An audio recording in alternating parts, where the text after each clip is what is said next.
دیکھیے کوئی اماؤنٹ پیسے ڈال دیں تو فلڈز نہیں رک سکتے پاکستان میں. فلڈز تو آئیں گے, آپ اس کو میٹیگیٹ کر سکتے ہیں. آپ ایسی جگہ پہ آبادیاں نہ ہوں یا ایسی جگہ پہ کاشت نہ ہو, یا آپ ایسے نالے بنا دیں کہ جس سے فلڈ کا پانی سمندر میں چلے جائے. لیکن یہ سمجھنا کہ بارشیں نہیں ہوں گی کیونکہ ہم کچھ کر لیں گے, تو وہ اب ٹو لیٹ ہے.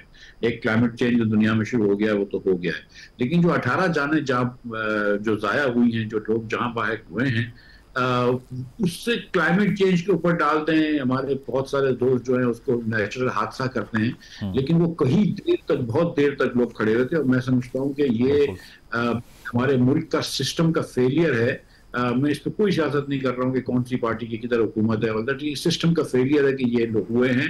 اور میں اس دن بھی میں نے یہ سوال پوچھا تھا, اور اب بھی میں یہ سوال پوچھتا ہوں کہ ان میں کوئی بڑے لوگ ہوتے, ان میں کیا ایم این اے اور ایم پی اگر موجود ہوتے, تو کیا حکومتیں, وفاق ہو, صوبہ ہو, کوئی بھی حکومت ہو, اور یہ ظاہر صوبے کی ذمہ داری ہے, کیا حکومتیں عمل میں نہیں آتی؟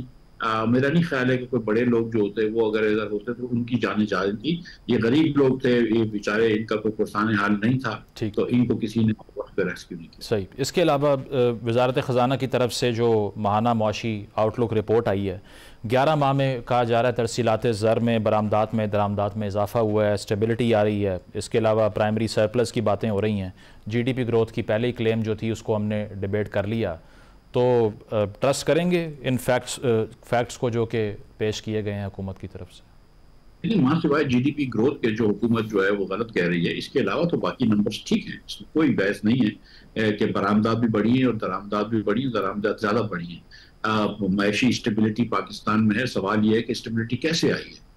کیا اسٹیبلٹی آئی ہے اس لیے کہ حکومت نے کوئی پازیٹیو اقدام لیے؟ تو وہ آنسر ہے نو, حکومت نے تو کچھ بھی نہیں کیا ہے. اسٹیبلٹی 2 وجہ سے آئی ہے. ایک تو یہ کہ آپ کی دنیا بھر میں تیل کی قیمتیں, خام تیل کی قیمتیں اور دیگر کموڈیٹیز کی قیمتیں کم ہو گئیں, جس کی وجہ سے ہمارے کرنٹ اکاؤنٹ کے اوپر یا امپورٹ بل پہ پریشر کم ہو گیا.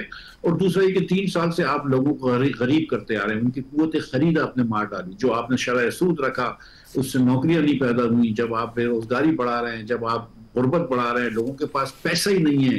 ایوریج جو آدمی 3 سال پہلے 1 لاکھ روپے کماتا تھا, آج اس کے لاکھ روپے 60,000 کے برابر ہو گئے ہیں.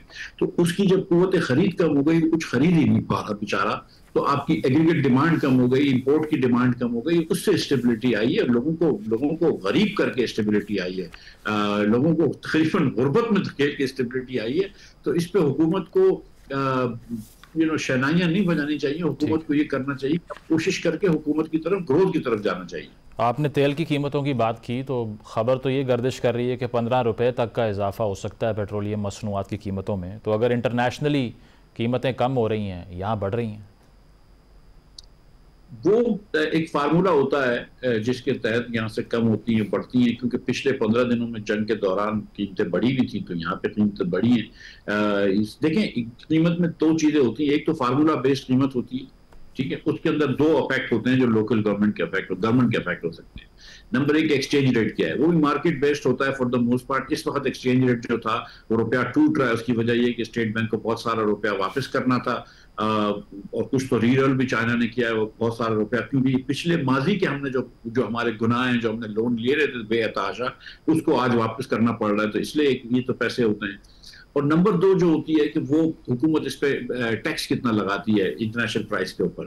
تو اس وقت پچھلے 15 دن پہلے تک تو 78 روپے ٹیکس تھا. میرا نہیں خیال ہے کہ حکومت ٹیکس بڑھائے گی. ہو سکتا ہے کہ آئی ایم ایف سے بات میں نے سنا ہے کہ 100 روپے تک کی ہوئی ہے, تو وہ حکومت ٹیکس لگائے گی, لیوی لگائے گی 100 روپے, اور اس کے اوپر شاید کاربن لیوی لگا لے گی 2.5%. لیکن باقی انٹرنیشنل پرائز ہوتی ہے, نہ وزیر اعظم کم کرتے ہیں نہ وزیر اعظم بڑھاتے ہیں, یہ فارمولا ہوتا ہے. بالکل.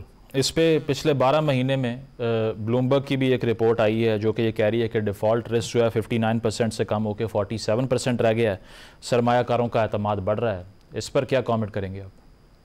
اس پہ کوئی ڈاؤٹ ہی نہیں. آپ دیکھ لیجئے کہ آج سے 2-3 سال پہلے, 1 سال 2 سال پہلے جب آپ ٹی وی کے شو کرتے تھے تو کتنی مرتبہ آپ اکانومسٹوں کو بلا کے پوچھتے تھے کہ یار ڈیفالٹ کا کیا رسک ہے. آج تو کوئی بات نہیں کرتا ہے اللہ کی مہربانی سے. تو ڈیفالٹ کا رسک تو نہیں ہے, کیونکہ یہ دیکھیں پاکستان کی معیشت جب تک کہ پیٹرول $70-75 تک ہوتا ہے, پاکستان کی معیشت کا ڈیفالٹ کا چانس نہیں ہوتا. اس کے بعد جب چلے جاتا ہے تو آپ کے ڈیفالٹ کا چانس بنتا ہے. آج کیونکہ $65 کا آئل ہے تو پاکستان کی معیشت کے پاس ایک فسکل سپیس ہے, اور اگر یہ شہباز شریف صاحب اس کو استعمال کر لیتے اور کچھ ریفارمز کر لیتے تو بہتری آ جاتی. وہ انہوں نے ضائع کر رہے ہیں, ضائع کر چکے ہیں اور ضائع کر رہے ہیں لوگوں کا وقت, اور ہم غریب سے غریب تر ہوتے جا رہے ہیں, دنیا ہم سے آگے نکل رہی ہے. صحیح. 2024 کا جو ٹیکس سال ہے اس کے جو فیکٹس ہیں وہ یہ بتاتے ہیں کہ جو ریٹرن جمع کروانے والے افراد ہیں اس میں 76% ریز ہوا ہے, اضافہ ہوا ہے, لیکن جو ٹیکس ریونیو ہے اس میں صرف 30% ریز ہوا ہے. تو اس کا کیا مطلب ہے کہ جو لوگ فائلر بننا چاہ رہے ہیں وہ صرف جو اس سے اٹیچڈ بینیفٹس ہیں وہ انجوائے کر رہے ہیں لیکن ٹیکس دے نہیں رہے, اور اس کا پھر کر کیا سکتی ہے حکومت؟ دیکھیں وہ کیونکہ آپ نے پہلے کیٹیگری رکھی تھی نان فائلرز اور فائلرز کی, مطلب نان فائلر سے مراد یہ کہ جو آدمی کہے کہ ہم آپ کے قانون نہیں مانتے, ہم آپ کو ٹیکس نہیں دیتے, لیکن بہرحال اگر ہم کو گاڑی خریدنی ہوئی تو کچھ فالتو پیسے دے دیں گے. پھر آپ نے کہا کہ چلو نان فائلر اور فائلر کے بعد لوگوں کو جب گاڑی خریدنی ہوتی تو ایک دن پہلے فائل کرا دیتے. پھر آپ نے کیٹیگری ڈالی لیٹ فائلرز کی. یہ لیٹ فائلر جو ہے 10,000 روپے نہیں دے گا زیادہ, 8,000 روپے زیادہ ایگری دے گا. یہ basically government it's a dog chasing its own tail. دیکھیں سچی بات ہے کہ پھر اس بار آپ نے کوشش کی حکومت نے کہ ہم ان لوگوں کو جو فائلر نہیں ہے گاڑی اور مکان نہیں خریدنے دیں گے, لیکن آخر میں پھر اتنی ایگزمپشن دے دی کہ 1300 سی سی کی گاڑی خرید لو اور 1000 گز کا مکان خرید لو, اس کے بعد بتانا. تو پاگل پنے والی باتیں. حکومت کو دیکھیں ایک تو ٹیکس ریٹس کم ہونے چاہیے, اس میں کوئی ڈاؤٹ نہیں ہے میرے ذہن کے اندر کہ جو شاہد عباسی صاحب جو وزیر اعظم تھے اور میں وزیر خزانہ تھا, اور ہم جب لے کے گئے تھے ٹیکس ریٹس کو 15% کا 15 نہیں کر سکتے تو 20-22% سے زیادہ نہیں ہونا چاہیے. یہ ایک عمرانی معاہدہ ہوتا ہے حکومت کا اور عوام کا کہ اگر آپ اتنا ٹیکس لیتے ہیں تو آپ دیتے کیا ہیں. تو حکومت کو کبھی شہباز شریف صاحب کو اور جو چیف منسٹران صاحبہ ہیں اور صاحب ہیں ان کو کبھی دیکھنا چاہیے کہ ہم نے دیا کیا ہے لوگوں کو. نہ ہم نے تعلیم دی ہے, نہ صحت دیا ہے, نہ دی ہے, تو پھر آپ اتنا ٹیکس لے کیوں رہے؟ بالکل. آڈیٹر جنرل کی جو رپورٹ ہے وہ یہ بتاتی ہے کہ جو ٹیکس سسٹم ہے پاکستان کا اس میں ایک بلیک ہول ہے 662 ارب روپے کا, اور ایف بی آر کی کارکردگی پہ یہ چارج شیٹ سے کم نہیں ہے. کس طرح ہو جاتا ہے اتنا بڑا بلیک ہول جو ہے مینٹین کیسے کر لیتی ہے ایف بی آر؟ لیکیج جو یہ بات جی میں اب یہ بات ہم کو دیکھنے کی ہے کہ جب ایف بی آر ایک نوٹس دیتی ہے, 1 ارب روپے کا نوٹس دیتی ہے, تو کتنا پرسنٹ ریکوری ہوتی ہے؟ اگر ایک ٹیکس پیئر کو بولتی ہے کہ آپ نے 1 ارب روپے کا ٹیکس نہیں دیا تو ریکوری جو ہے وہ 1% بھی نہیں ہوتی. تو اس کا مطلب یہ کہ ایف بی آر یا نوٹسز ایک دم غلط ہیں, یا پھر یہ کہ نوٹس جانے کے بعد اس کے بعد کوئی مکمکہ ہو جاتا ہے, اور انفیکٹ وہی ہوتا ہے. اور اس کے بعد آپ نے انہی ایف بی آر والوں کو آپ کہا کہ آپ منجمد کر لیں اکاؤنٹ سے پیسے نکالنے, اور تیسری پھر آپ نے کہا کہ آپ اریسٹ کر لیں.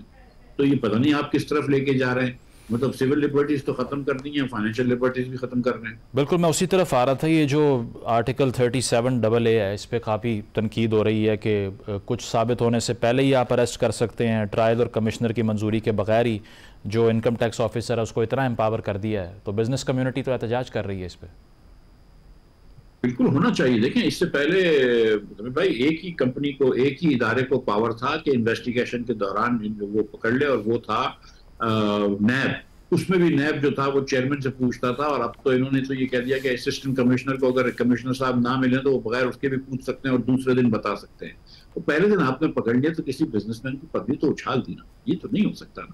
پھر اس کے بعد ہم نے سنا تھا کہ وزیر اعظم صاحب نے کہا کہ نہیں وہ کمیٹی ہونی چاہیے. تو میں یہ سچ مچ یہ سمجھتا ہوں کہ کمیٹی ہونی چاہیے, اور اگر اس کے اندر کچھ بزنس کے ریپرزینٹیو ہوں تو اچھا ہو, کیونکہ یہ ایف بی آر کو اس قسم کا پاور دینا کہ وہ کسی عزت دار بزنس مین کو جا کے اریسٹ کی تھریٹ کریں, یہ تو ایک ابیوز کے لیے آپ وہ جگہ کھول رہے ہیں. یہ بالکل نہیں ہونا چاہیے. ٹھیک ہے. آن دا لاسٹ نوٹ, چائنا نے 3.4 ارب ڈالر کا جو قرض ہے اس کو رول اوور کیا ہے. کیا امپیکٹ ہوگا, اور یہ ایکسپیکٹڈ تھا؟ جی ایکسپیکٹڈ ضرور تھا, لیکن پھر بھی کوئی چیز اگر اچھی ہو جاتی ہے تو اچھا ہے. چائنا میں دیکھیں آئی ایم ایف سے ہماری ایک یہ اگریمنٹ تھا کہ جون کی 30 کو $14 بلین پاکستان کے اکاؤنٹ میں ہونے چاہیے. پاکستان کے اکاؤنٹ میں جب ہم نے چین کو یہ پیسے واپس کر دیے تو $8.9 بلین صرف ہمارے اسٹیٹ بینک کے ریزرو میں رہ گئے تھے, جو کہ بہت ڈینجرس ہے.